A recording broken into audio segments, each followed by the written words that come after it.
Hello everyone, good morning. So untuk lecture hari ini saya mau balik kepada chapter 3.2 hari itu, yaitu teknik used in fish handling.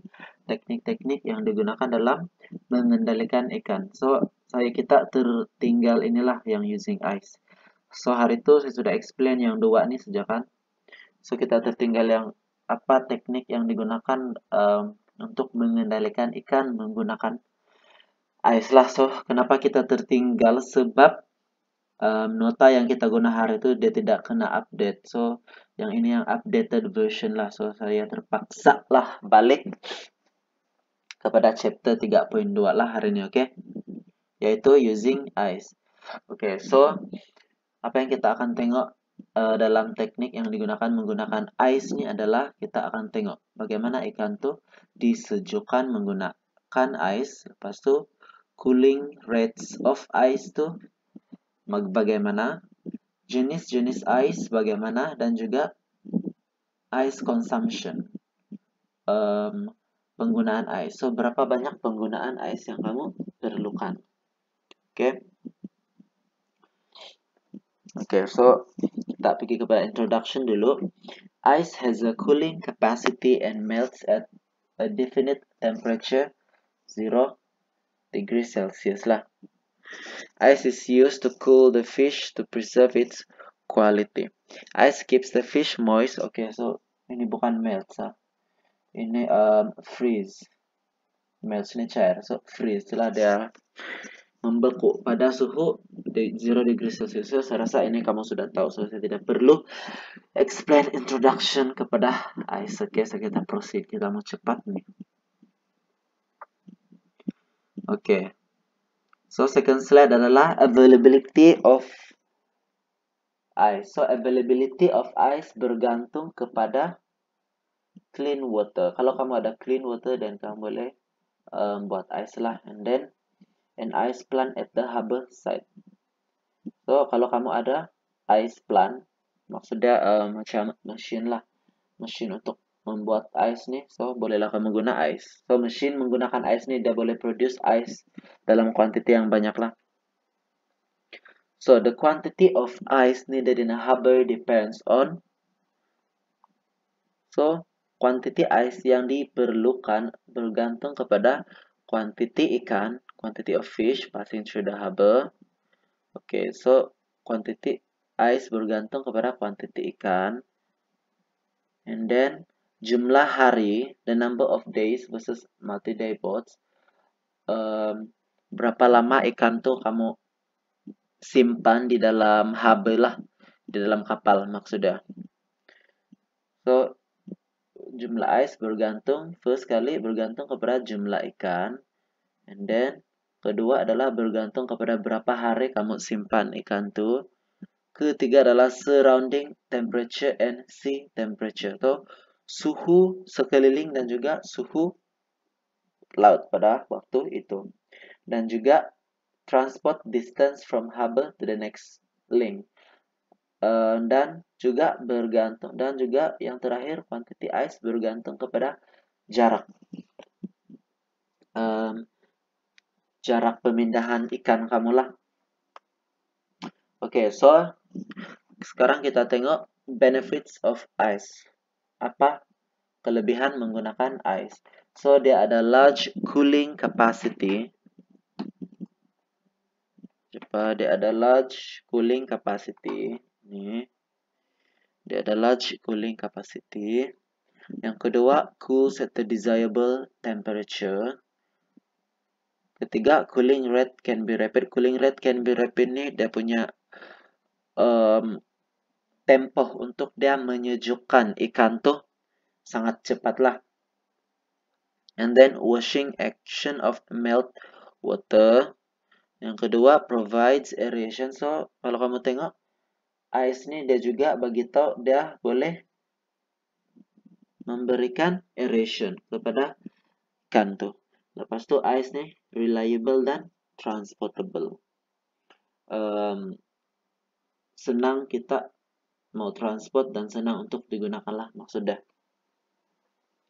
Bagaimana kita mengendalikan ice, yaitu handling ice. ice used for cooling fish needs to be handled with the same care as the fish itself. So, bagaimana kamu handle ikan, so begitulah juga kamu handle ice, sama saja. So, kalau ice kamu ini tercemar, contaminated ice, maksudnya bila kamu letak ice yang tercemar itu ke atas ikan, ikan itu pun akan tercemar lah. So, ice should be kept in insulated boxes. So, kamu kena simpan dia dalam kontainer lah yang insulated, yang tidak kena suhu yang tinggi. Oke, so kita tengok quality dan safety of ice. So, quality ice ini bergantung kepada quality air,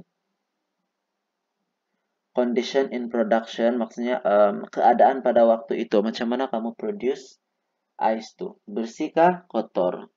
Lepas tuh storage of ice, cara penyimpanan ice kamu, and then handling of ice. So, cara bagaimana kamu mengendalikan ice. So, the ice is part of the processing product. So, ice ini juga termasuk dalam fish handling punya proses lah. Oke, so now kita tengok chilling fish with ice. So, bagaimana kita menyejukkan ikan menggunakan ice. So, objective of chilling is to cool the fish as quickly as possible. So, ini macam yang berulang sudah saya beritahu lah. So, kamu kena cepat-cepat sejukkan ikan tu lah. So, chilling cannot prevent the spoilage together, but in general, the colder the fish, the greater the reduction in bacterial and enzyme activity. So, maksudnya di sini, bila kita sejukkan ikan menggunakan ice, ice tu dapat melambatkan ikan tuh daripada rosak. So, ikan confirm akan rosak juga. Cuma bila kita letak ice, dia melambatkan proses ikan tuh rosak lah. The important chilling methods of fish and fish product at non-freezing temperature are ice storage, chilled seawater, chilled freshwater, dan mechanically refrigerated seawater storage. So, ini adalah kepentingan untuk kita menyejukkan ikan pada bukan suhu yang sejuk, adalah kita menggunakan inilah ice storage, chilled seawater. Oke, so ini boleh baca. Oke, so sekarang kita tengok kepada jenis-jenis ice. So, ada berapa jenis ice? Kita ada flake ice, kita ada block ice, chilled seawater, dry ice, refrigerated seawater, ice slurry, dan juga liquid ice. So, ada berapa nih? Kita ada 1, 2, 3, 4, 5, 6, 7 jenis ice. So, first kita tengok kepada flake ice. Oke, flake ice ini saya rasa saya sudah explain kan? Oke. So, saya proceed lah. So, block ice ini produced in large chunks. Big chunks melt slower than small surface. Can be transported before crushing. Particle size depends on crushing machine. Saya rasa ini pun saya sudah explain kan? Ice slurry. Flake or block ice crush tuh. So, ice slurry ini dia berasal daripada cube ice lah. Tapi kita hancurkan dia, jadilah dia ice slurry. So, ini kamu boleh baca sendiri. And then kita ada liquid ice. So, liquid ice ini very small ice particles form in salt water ataupun sea water lah. So, liquid ice ini adalah air laut ataupun air masin yang kita bekukan lah. So, ini boleh baca sendiri. Chilled seawater and ice mix in a container or hold, agitated by blowing air through the mixture, good for quick cooling. Oke, so chilled seawater nih, seawater dan juga ice tuh kamu kasih mix dah. Jadilah dah air laut yang disejukkan. So, chilled nih disejukkan lah. Air laut yang disejukkan. So, bagaimana dia dihasilkan adalah dengan kita blowing air, kita letak udara kepada disinilah mixture. Kita masukkan udara di mixture of seawater dan ice untuk kasih hancur-hancur dia begini. Oke, so refrigerated seawater ini pun saya sudah explain kan dalam kita punya lecture hari itu. So ini saya ingatlah, ini saya ada explain. Oke, so properties of different types. Oke, so kita tengok kepada ciri-ciri kepada jenis-jenis ciri-ciri jenis ice yang berbeza. Oke, so kita tengok ice liquid mixture, campuran ice liquid, campuran air dan juga ice liquid tadi lah ice liquid tambah refrigerated seawater. So kita completely surround the fish guna ini, and then ice liquid dan juga RSW ini dia ada good heat transfer properties. Maksudnya suhu daripada ice tuh senang untuk dipindahkan kepada ikan. So that's why dia ada ikan tuh boleh cool fast. Cepat sejuk lah. So in case of seawater, salt uptake can be a problem if fish is kept long in the mixture.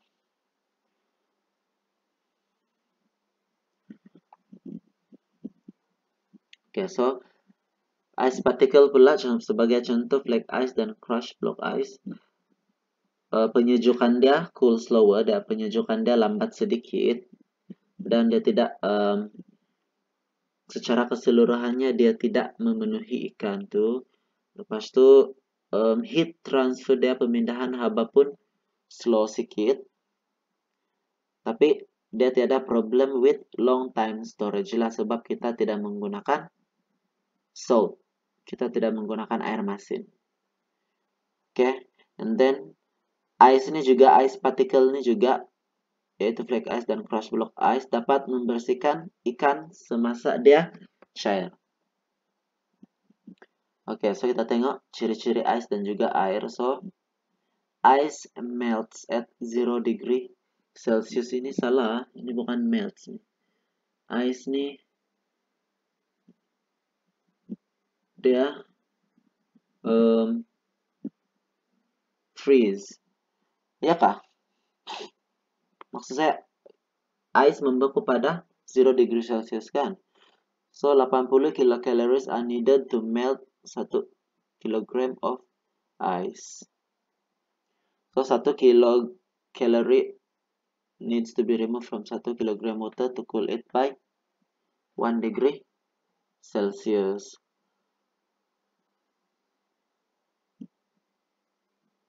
Oke, so ini kilocalorie ini actually adalah tenaga lah. So sebanyak 80 kilocalorie diperlukan untuk kita mencairkan 1 kilogram of ice. So kalau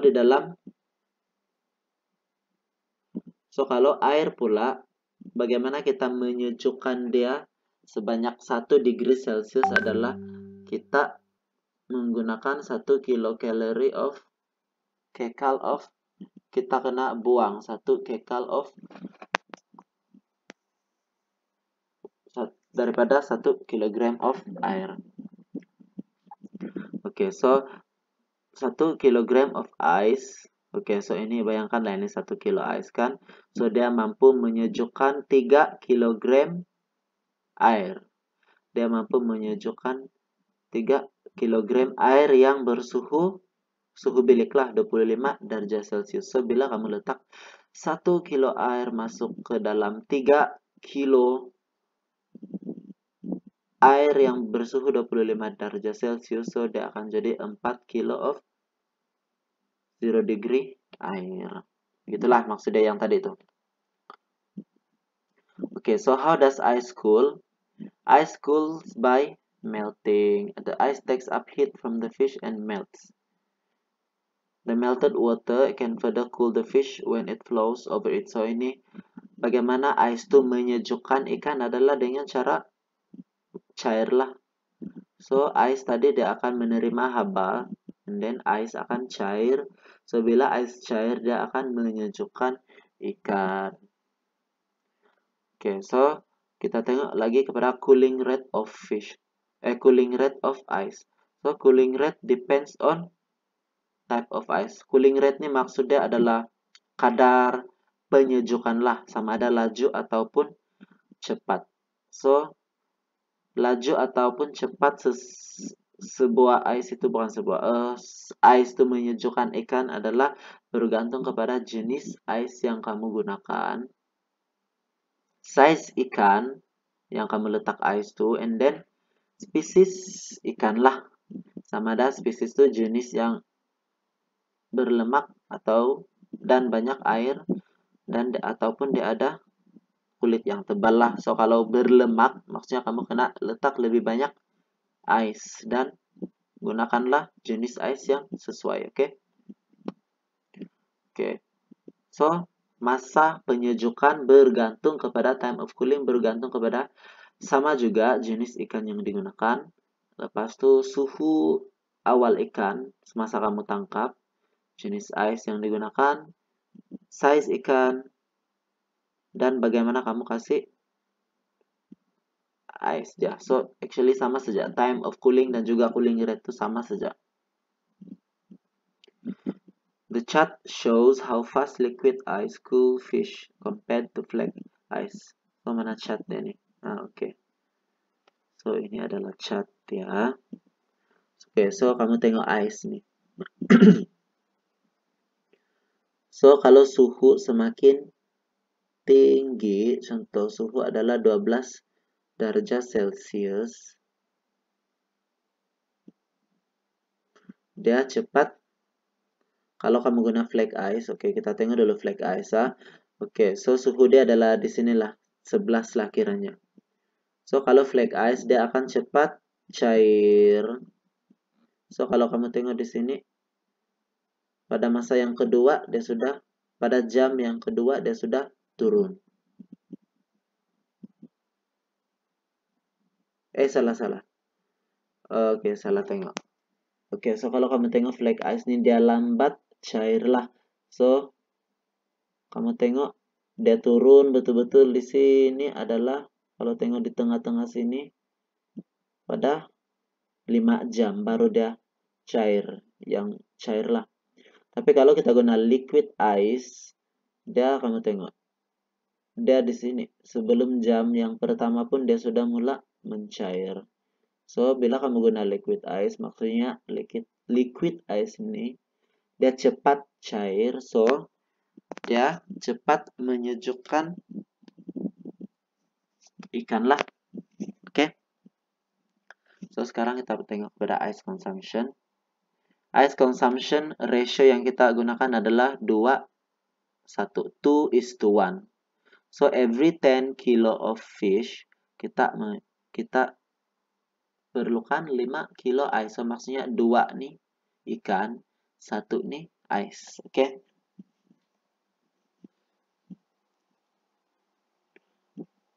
So ini adalah ice to fish ratio lah. So ini susunan dia, saya sudah explain kan dalam lecture-lecture sebelum nih. Oke, so now kita tengok kepada method of icing raw material. So bagaimana kita mau kasih ice material yang mentadi atau main methods of raw material. Satu direct contact icing, satu lagi non contact. Satu direct, satu non contact. Oke. So kita tengok yang direct contact nih sesuai untuk ikan dan udang. Tapi kalau yang bukan non contact pula sesuai untuk sotong, squid lah, squid, cuttlefish dan juga octopus. Sotong, kalau octopus apa? Sotong kurita kah? Oke.